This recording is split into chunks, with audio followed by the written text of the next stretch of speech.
Yo, what's going on, everybody? It's your boy the Kryptonian saying here, bringing you a review for One Piece chapter 854. And I gotta say, I like this one. Oda's still on cruise control. He's still on cruise control, but now it feels like Oda's at that point where, you know, the ramp is coming up. And he's like, okay, time to go ahead and, you know, enjoy these last few moments, right? So I like how this chapter opens up with Nami riding on top of Jinbe, and Jinbe's looking around. He's like, okay, hey, Nami, we got some stragglers behind us. Go ahead and show everybody ain't useless. Go ahead and electrocute their ass. Well, what ends up happening is it ends up being Chopper and Carrot. And what I love about that is the fact that Chopper and Carrot, after all that happens, right, they managed to get Nami and Jinbe inside of the Mirro-World. And what I like about that is the fact that as they're having the conversation there, we find out what exactly happened with Jinbe. So, you know, they were saying like, oh, Jinbe is acting like a coward, a disgrace. And I was like, oh shit, Big Mom turned the student to a fish stick and ate his ass. That wasn't necessarily what happened. So remember that spinning wheel that you had with Pedro, where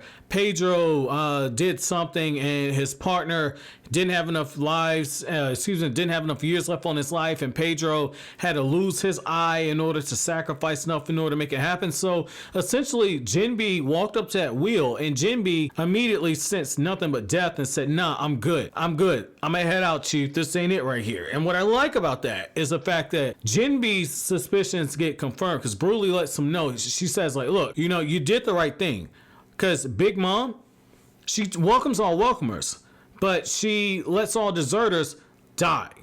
They all get killed.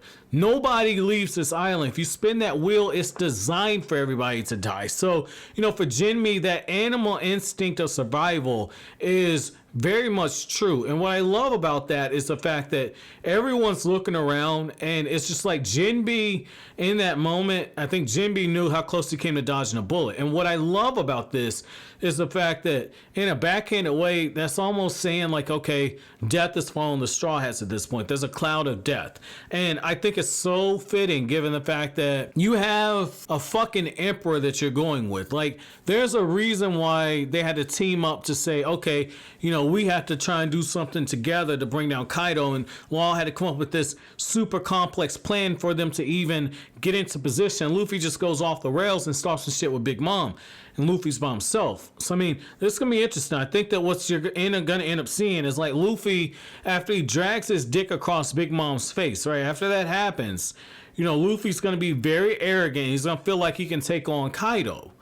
And I think that Big Mom's probably going to fuck around and be one of the weakest of the Emperors. Like, again, I'm kind of sticking to it. I feel like because she's got the Prometheus and the sun and everything, and Nami has that climate staff and everything, that Nami's probably going to be one that takes out Big Mom. But what I love about this chapter is how Big Mom, as she's talking with Pudding, you know, she looks over at, you know, Prometheus, and she says, like, you know, I can't believe that you got injured by Soul King's attack. And the fact that Brook could dole out damage like that lets you know that it does open up the door for Nami to potentially do some damage as well. I wonder how much of that is, you know, Brook also, because of how his sword works, was able to inflict extra damage. But because Nami has that weather staff, I think Nami could do something as well. And what I like about this part here is that Pudding is just talking mad shit at this point. She's talking mad shit, and she says, okay, you got the Vinsmokes getting drunk, that's cool, but, you know, Reiju's cut from a different cloth. We gotta be careful with her.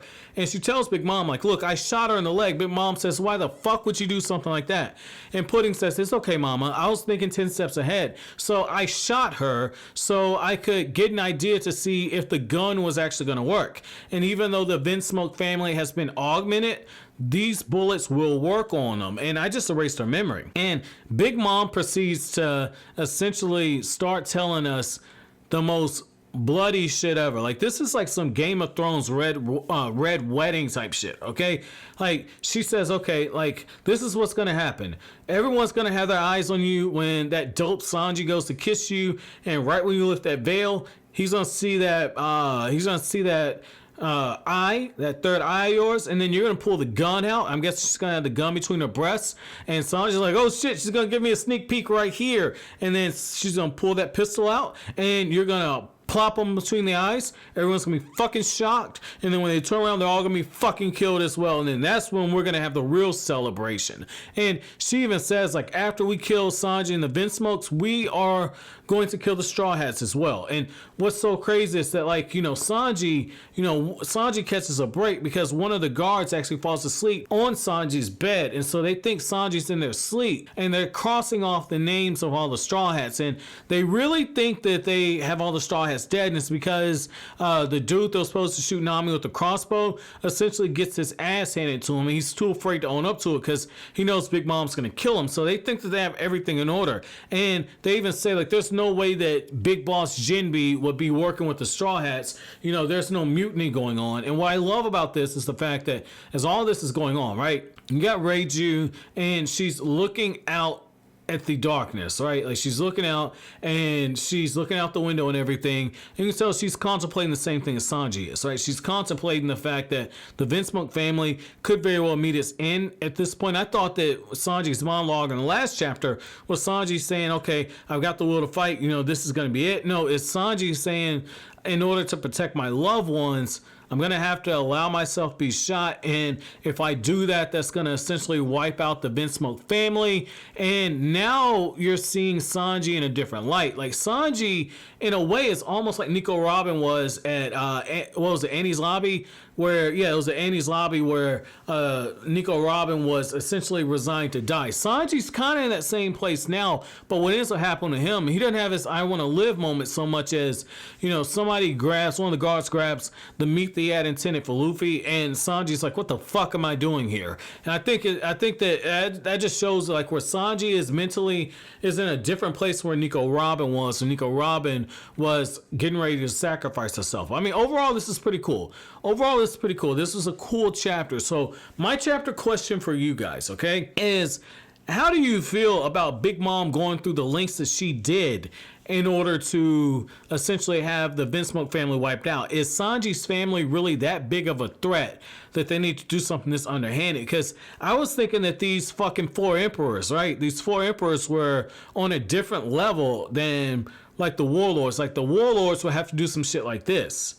The fact that you got one of the four emperors in Shanks who was able to show up and say, stop this war, and everybody essentially put their dicks back in their pants. I'm assuming, okay, that, like, they're supposed to be on some next level shit. So is Big Mom really that weak, or is, like, Judge Vinsmoke and the rest of the Vinsmoke family just really that strong? Let me know down in the comment section below. I really appreciate the clarification. But as always, guys, if you like anything I had to say, don't forget to comment, rate, subscribe, and share. Thank you so much for watching to the end. Have an awesome day, guys.